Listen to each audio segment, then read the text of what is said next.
Hello, West Ham Network. It's Holly and I'm here with your Hammers headlines for today, Wednesday, the 31st of July. We're in association with KUNB.com. Now, it's the time of the transfer window where most of us turn into YouTube highlight reel video watching detectives, finding any scraps of information anywhere on the internet that will fuel our desperate need to know what on earth is happening with the latest transfer targets at West Ham. So I'm here to save you time today and I've collated 3 of the biggest stories from today. So without further ado, let's go.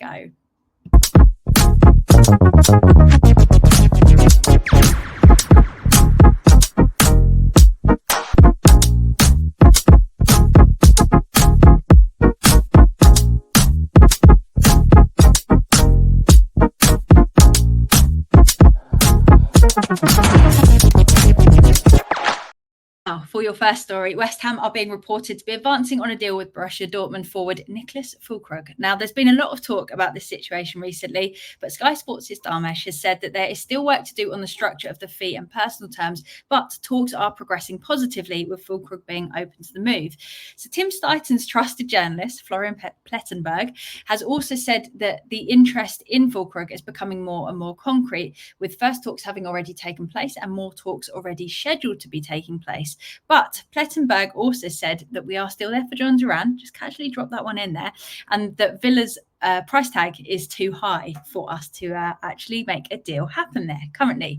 Now, Anton spoke this morning about whether or not the Fullkrug move could be a smokescreen to scare Villa into dropping their price for Duran if they do want to get some money for him that they can then invest elsewhere, which it seems they're very keen to do.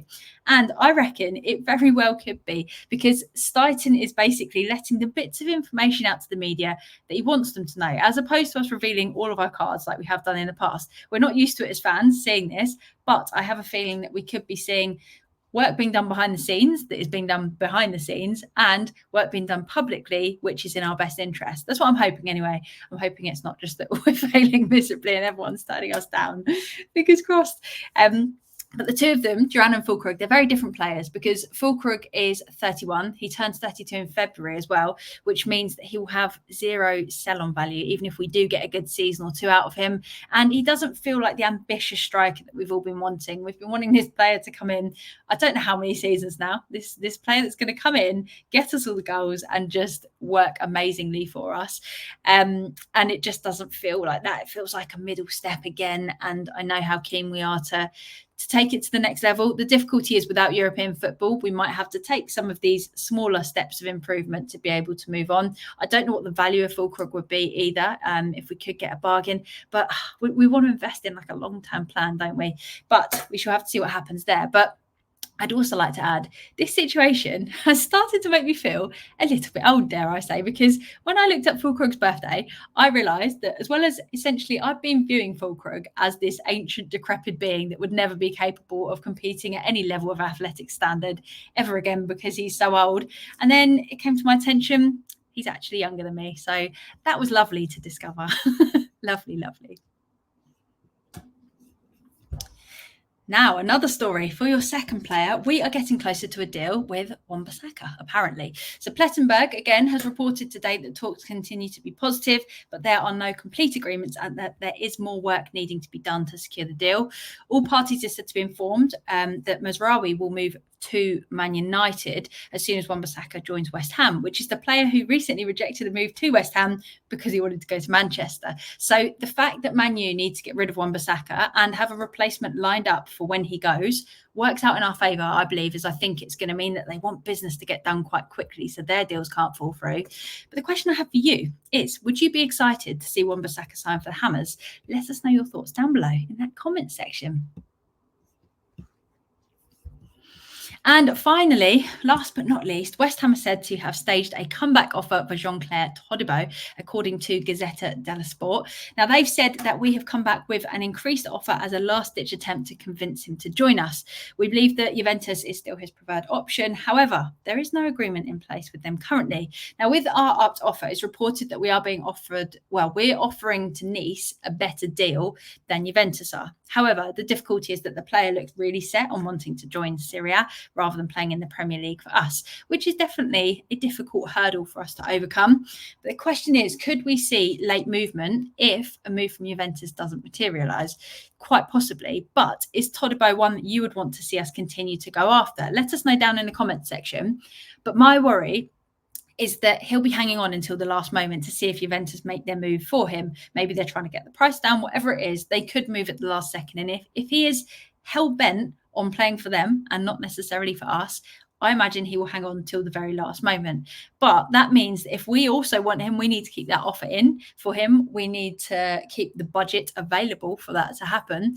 And then if he sticks by not wanting to come to London, the window's going to close and we're not going to have spent that bit of budget that could have benefited us from the start of the season. And there won't be any time for us to make more moves unless we've managed to pull off an absolute masterclass and literally have a backup ready to go basically on deadline day. So for me, I'm concerned that we're hanging on to a player that isn't keen to come to us. And I've always been a firm believer in if a player is sort of okay, I'll go to West Ham, they probably aren't going to have that fight that we really want them to have as fans. And for me, that does definitely bother me. I'm not saying that they wouldn't be professional and he wouldn't still go and do a good job for us.